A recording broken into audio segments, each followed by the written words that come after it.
Bon les gars, on va reprendre. Donc là, on a vu comment démarrer un projet. On a vu comment s'organiser tout au long d'un projet. Le truc qu'on n'a pas vu, c'est comment on partage notre code. Par mail. On partage pas son code par mail, on partage pas son code par clé USB. Facebook, Twitter. Ah oui, c'est vrai, maintenant il y a Facebook. Non, pas par Facebook non plus. Et Twitter, ça va être un peu long. Ah, justement, très court, 105 minutes. Ouais, juste les hello. Du coup, on va découvrir le logiciel Git dans cette conférence. C'est assez théorique. On va voir après la pratique avec le projet. Hop, on va commencer. Donc, travailler sur du code. Qu'est-ce que c'est travailler sur du code? Ben, c'est écrire du code. Écrire des lignes de texte. Ça s'appelle coder. Travailler sur du code, ça va être rajouter des lignes, en supprimer, créer des nouveaux fichiers, en déplacer, etc. On peut travailler de deux manières sur du code. Tout seul et en groupe. Tout seul, c'est plutôt facile, on sait son petit train-train, hop, on code, et voilà, ça peut marcher. En groupe, on verra, ce sera beaucoup plus difficile. Cependant, tout seul, on va vouloir avoir certaines informations. On va vouloir revenir en arrière. Vous avez introduit un bug, hop, on veut retourner en arrière. Comment on fait de base, sans outils, pour revenir en arrière?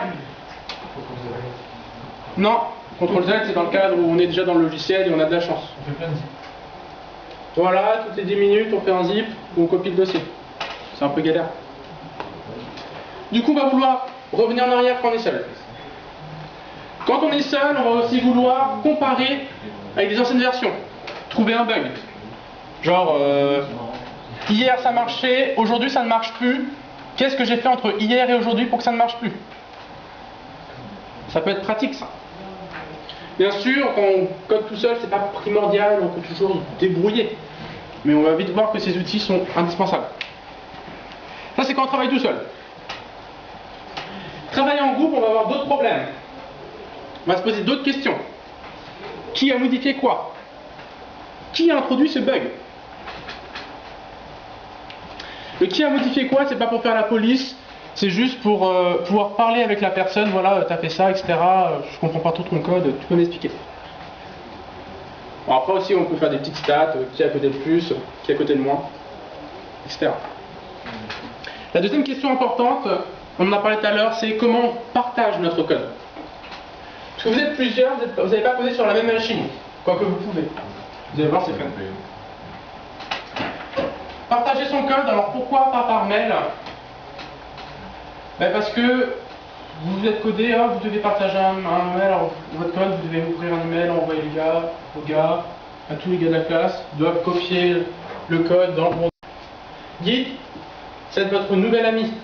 C'est un logiciel que vous allez utiliser de la même manière que votre IDE. Vous allez utiliser Git comme votre IDE. Votre IDE, vous allez taper du code et enregistrer. Git, vous allez taper plein de commandes pour envoyer votre code, dire qu'est-ce que vous avez fait, etc. C'est vraiment un outil à part entière que vous allez utiliser constamment. Est-ce que vous avez compris qu'est-ce que ça a apporté? On va voir qui a modifié quoi, on va voir quelles sont les modifications, dans le sens pas machin a modifié ce fichier-là, mais machin a modifié ce caractère de cette ligne-là, de ce fichier-là, à telle heure. Du coup, on a un suivi complet du code. L'avantage, c'est surtout voilà, voir comment le code évolue entre telle et telle version. Quelles sont les modifications. Aujourd'hui, voilà, bon, vous codez, ça marche bien, mais vous allez voir, c'est vite indispensable. La base des gestionnaires de version, ça va être le commit. Un commit, ça va être une étape dans le développement. On va valider des modifications. On va leur donner un nom, une description. J'ai fait ça, j'ai modifié ça, j'ai ajouté telle feature. Chaque fois que vous voulez valider, vous avez une suite de modifications à valider, vous committez, vous faites un commit. Dans le commit, on va donc mettre une description qui va dire j'ai fait ça. Alors un commit, c'est pas voilà à la fin de la journée, voilà j'ai bossé là-dessus et hop c'est bon. C'est tout au long de la journée on va faire des commits. J'ai changé là pour cette photo là. J'ai ajouté cette fonctionnalité là. Mais dans une fonctionnalité, on peut avoir plusieurs commits. Fonctionnalité, c'est pas pap, ça marche. C'est une suite de modifications dans le code. Du coup, on va pouvoir committer plusieurs fois. D'accord? Est-ce que vous avez compris l'aspect commit? On valide une modification. Avec l'outil Git, alors Git s'utilise par défaut en ligne de commande. N'ayez pas peur de la ligne de commande. Quand vous êtes sous Windows, généralement les gens disent une ligne de commande. Je vous rappelle que pour connaître votre IP, vous faites quoi pour connaître votre IP sous Windows? ifconfig. ifconfig, vous utilisez la ligne de commande ipconfig. Oh l'élection. Faites ipconfig. Oh le mec. Et même certains sachent ipconfig/all. Oh là là, il y a un paramètre, c'est compliqué. Non, vous utilisez ipconfig parce que c'est plus simple que l'interface graphique. Avec Git, c'est la même chose. On utilise la ligne de commande parce que c'est plus rapide qu'une interface graphique. Après, vous pourrez utiliser des interfaces graphiques, ça apporte d'autres informations.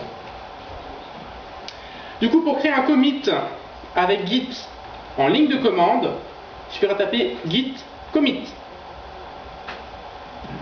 Et après, vous suivrez comment ça marche, c'est simple. Ça va vous ouvrir une petite fenêtre, plus qu'à taper des informations liées. Pourquoi c'est pas ça de me regarder avec tes yeux comme ça? Non mais attends, en fait je viens de citer, mais c'est toi qui oses dire ça sur la ligne de commande, c'est pas compliqué avec Git et tout? Excuse-moi, mais vas-y, continue maintenant. J'ai utilisé une interface graphique pour Bazar, pour Git, je n'utilise pas d'interface graphique. Alors, Yannick? Par défaut, le Git il va pas fonctionner, enfin le commit, tant que tu n'as pas ajouté les fichiers que tu veux committer. Oui, mais je ne vais pas dans les détails, mais effectivement, on va devoir dire qu'est-ce qu'on souhaite valider. On peut travailler, par exemple, sur, on veut modifier des fichiers et on veut seulement valider, donc seulement committer certains fichiers. D'accord? On va avoir des exemples de comment on utilise Git tout à l'heure. Donc ça, c'est l'étape de base. L'unité de base, c'est un commit. Le problème, c'est que vous allez chacun travailler dans votre côté, chacun va faire des commits. Alors j'ai un fichier A, machin va le modifier en fichier B, mais l'autre gars, il va le modifier aussi. Qu'est-ce qui va se passer? Vous allez modifier le même fichier, au même moment, vous allez modifier des choses différentes dedans. Ça va faire qu'on va avoir plusieurs versions. En fait, on a la version du gars A et la version du gars B. C'est pas la même. Le gars A, il voulait rajouter des images et le gars B, il voulait rajouter du son. On va avoir deux versions différentes. Le gars A, il aura sa version sur son PC et la deuxième personne, une autre version sur son autre PC. Ok? Oui, non? On commit, on commit, on commit, on commit, et à un moment, il y en a un qui n'a pas les mêmes versions. Le gars, il a appliqué ces modifications-là, et l'autre personne, d'autres modifications. Du coup, on va avoir deux branches différentes. Ces versions qui diffèrent, on va appeler ça des branches. D'accord? Du coup, pour éviter ces branches en quelque sorte qui se font toutes seules, on va créer nous-mêmes des branches. On va dire, voilà, je vais créer une nouvelle branche parce que je sais que mon code va différer de mes amis, le code de mes camarades. Donc on va dire, voilà, moi je vais travailler sur l'ajout des images et je vais faire une branche d'ajout d'images. Une branche, c'est donc une version spéciale du programme, mais c'est aussi une suite de commits. Dans notre branche là, dans notre groupe, on va voir commit A, commit B, commit C, etc. Une branche généralement correspond à une feature, à une nouvelle fonctionnalité, à une issue, à une tâche. Oui? Du coup voilà, on va faire des commits dans des branches. Du coup, on a une branche image, une branche son. Chacun a modifié son code. Généralement, quand on travaille à plusieurs, on ne modifie pas en même temps le même code. On se sépare. Si vous devez modifier la même chose en même temps, c'est que vous avez mal découpé vos tâches. D'accord? Donc là, on commit, chacun de son côté, dans une branche chacun. Une branche, c'est une suite de commits. Une branche, c'est lié à une fonctionnalité. Sous Git, pour créer une branche, on fera Git branche et le nom de la branche. Et pop, ça va créer une nouvelle branche. On verra dans le détail comment faire, comment aller dans cette branche-là, etc. Une fois qu'on est dans la branche, on commit, on commit, on commit. Toujours commité. D'accord? Là, ça vient le moment où, voilà, c'est la fin de la semaine, juste comme ça. Vous aimeriez avoir... alors le gars, il aimerait avoir le poteau et l'autre, il aimerait avoir le son. Du coup, il va falloir mélanger votre code, mélanger vos branches, faire un merge. Du coup, on a deux branches et on va les transformer en une seule branche, un seul tronc commun. À partir de là, on va pouvoir créer des nouvelles branches, des nouvelles features, une nouvelle fonctionnalité et recommiter dedans.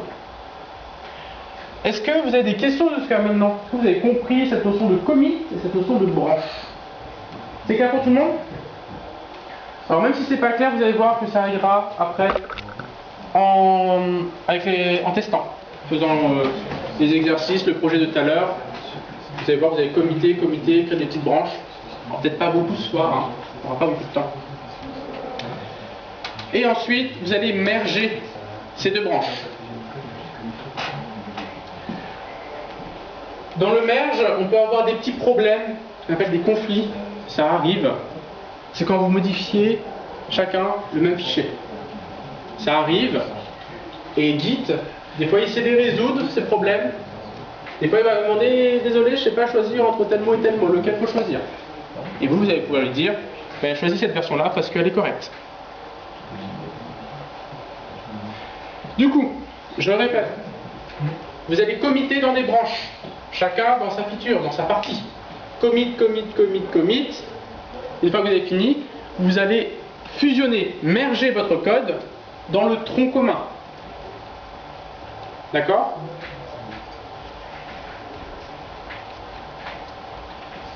En parlant de commun, vous allez travailler sur vos machines. Vous allez faire des commits sur votre machine, pas sur un serveur. Vous allez travailler en local. Votre code, il est en local. D'accord? Le problème, c'est qu'on a dit qu'on n'envoyait pas le code par email. Du coup, il va falloir mettre votre code sur un dépôt, sur Internet généralement, ou dans les réseaux locaux.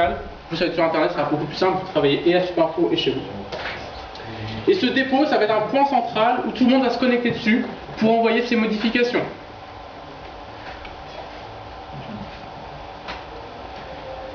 Pour travailler avec le dépôt commun, on va avoir deux actions. La première, c'est de récupérer le code de commit et j'appuie sur Enter. Là, il va vous ouvrir votre éditeur de texte et vous demander de taper quelque chose. Donc là, par exemple, ajout du fichier même. C'est là où vous tapez ce que vous voulez faire. Le reste, c'est des commentaires. C'est juste pour dire, voilà, pour vous rappeler qu'est-ce qui s'est passé.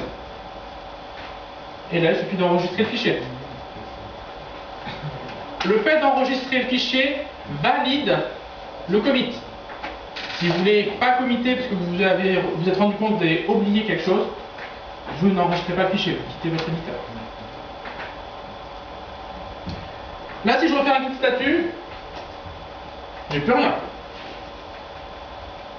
Ah oui, j'ai validé mon commit. Là, j'ai plus rien en cours à valider. Une des commandes pratiques de Git qu'on va voir qui est très utile, ça va être git log. Ça permet de voir qu'est-ce qui a été fait. Donc là, normalement, je devrais voir ajout du fichier main. Du coup, je fais un git log. Et là, on voit à 8h30, déjà, j'ajoute le fichier main.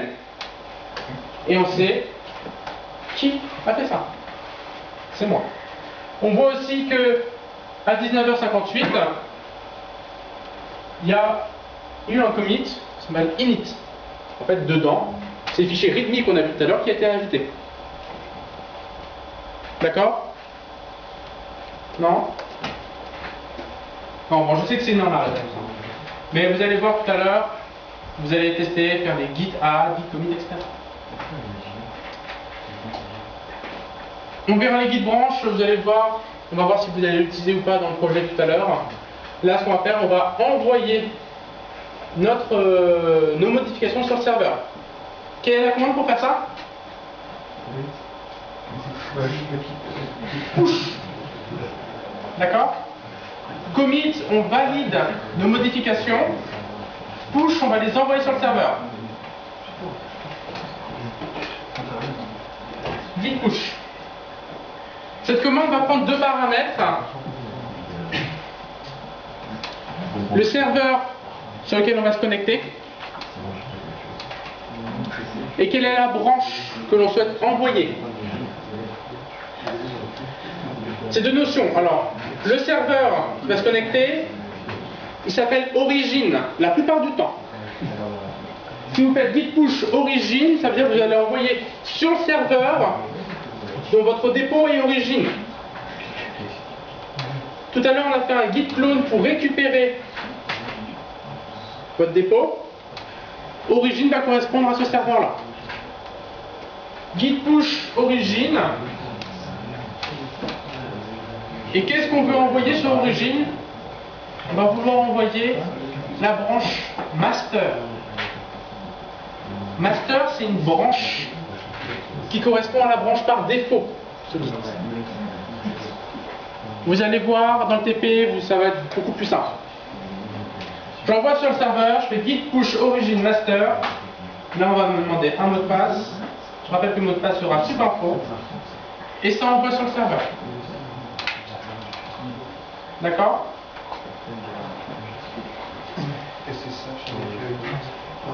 Votre camarade, à côté,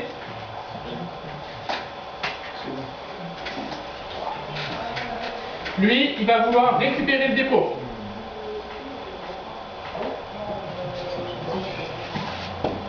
Il va taper cette commande-là, git clone, l'IP, etc., et le nom du dépôt. La même chose que vous que tout à l'heure. Il fait cette commande-là, il précise le mot de passe, il fait un git log, il va dans le dossier groupe, il fait un git log, et là, il voit vos modifications. Alors du coup, la soirée, qu'est-ce qui va être fait? Vous allez avoir un petit projet à faire en équipe. Et vous allez devoir travailler en équipe et du coup, vous connecter sur le dépôt, committer et vous partager le code. D'accord? On va peut-être pas travailler en multi-branche ce soir. Vous allez rester dans la branche qui est par défaut, le tronc commun, qui s'appelle master. D'accord? On sera tous ensemble, on a des M2, il y a d'autres, il y a Julien, etc. On va être tous avec vous pour vous aider à manipuler Git et aussi pour vous aider dans les au niveau du HTML et du JavaScript. D'accord? Si vous avez des questions, n'hésitez pas à nous poser des questions. Vous êtes souvent aussi aidés avec des promos supérieurs qui peuvent vous aider. Bon courage les gars.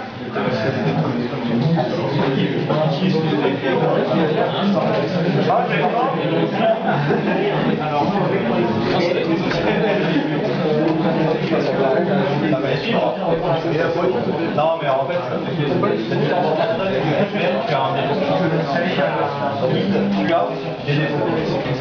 Genre j'ai un défaut chez moi et à tout moment il y a un défaut qui du coup je vais synchroniser le défaut principal mes autres mais du coup je vais pouvoir faire des commits en local. J'aurais besoin qu'il me dise quoi je vais pouvoir en dire c'est beaucoup plus. Par exemple, je peux éviter quelque chose qui, dans sa fait une erreur dans un commit, tu modifies ça avant d'envoyer. On fait 10, 19, 16, 93. Les gars, c'est bon pour Git? Tout le monde a installé Git? Attends, je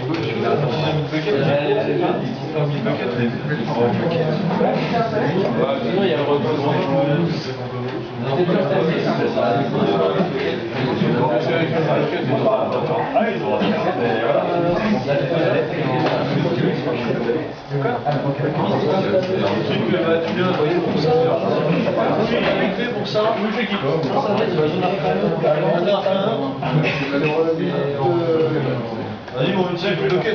Alors, ceux qui sont sur Linux, hein, c'est apt-get install git, c'est terminé.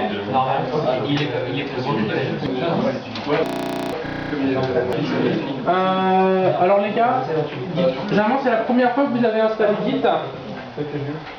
Du coup, il faut lui dire voilà, comment vous appelez et quel est votre email.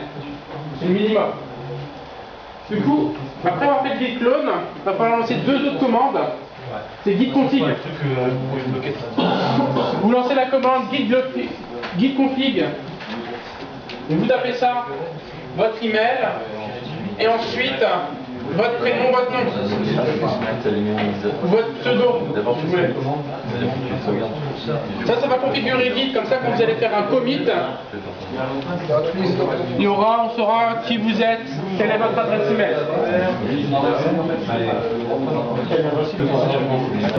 Alors les gars, un peu d'attention s'il vous plaît, donc là Julien va reprendre. Il va, donc, je ne sais pas si va vous montrer comment faire un git clone, mais je crois que vous avez tous fait du git clone. Vous avez tous configuré donc votre nom et votre email. Et du coup, on va vous montrer comment ajouter un premier fichier, comment l'envoyer sur le serveur. D'accord? Je me pose la question si c'est une bonne idée que tout le monde le fasse, on va avoir plus de problème. Je vous propose de, dans un premier temps, ajouter chacun votre fichier avec votre nom. Il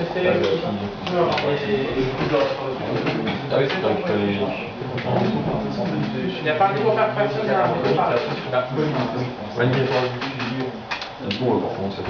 Julien? Ouais. Alors attends, je vais agrandir ça.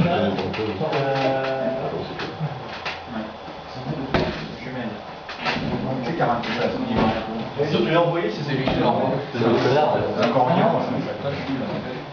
Il est pas là. Tu gagnes pas là non plus. Comment je fais ça ensemble ces deux-là? Je vais arriver si je fais une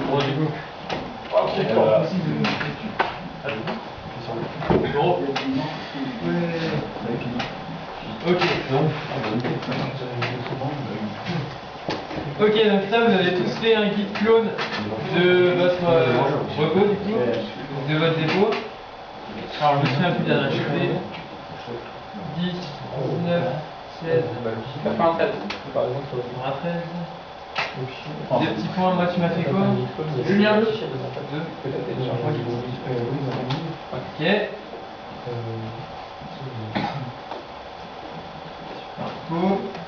Hop. Ok, donc là je vais utiliser une commande du coup Linux, donc cd, change directory, et je donne le nom de mon dossier, c'est-à-dire le nom du dépôt qui a été écrit automatiquement. Hop. J'utilise une autre commande qui s'appelle ls pour lister le contenu du répertoire. Donc là on voit bien que j'ai mon ready, qui est le fichier qui est le nom de base dans mon dépôt. Alors, il y a le ls pour afficher les fichiers, sinon vous avez dans votre répertoire personnel, il y a un dossier qui a été créé aussi, avec votre l'explorateur.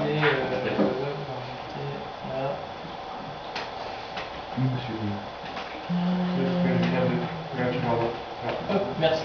Ok, donc là j'ai bien mon répertoire qui est ici. Je vais écrire un petit fichier texte pour essayer. Donc, hop, test. Ici je fais un git là-dessus. Ok, donc il a bien détecté que j'avais mon test.txt, mais il n'est pas encore ajouté dans un commit. Je vais l'ajouter. Hop, on vérifie. Donc là maintenant il est ajouté dans mon futur commit. Je fais git commit. Donc là ça nous ouvre un petit éditeur de texte qui s'appelle Vim. Alors en gros, je vais vous expliquer. Donc, pour pouvoir écrire, on place le curseur tout seul ici. Pour pouvoir écrire, vous appuyez sur la touche I. Il n'y aurait pas moyen d'utiliser un autre éditeur de texte parce que c'est vrai que c'est... De base, Windows. Tu peux pas le configurer pour mettre un petit config genre un éditeur, c'est Notepad ou je sais pas. Si, mais c'est trop. Ah mais là, bon, c'est cool. Ok. Donc là, vous appuyez sur la touche I pour se remonter sur le Ok. Du coup, on passe au mode insert pour pouvoir écrire. Et donc là, vous écrivez votre message de commune. Donc moi, je vais écrire hop, ajout fichier s.txt. Ensuite, on appuie sur échappe pour quitter le mode insertion. On tape deux petits points. Avec 3 doigts. W et Q.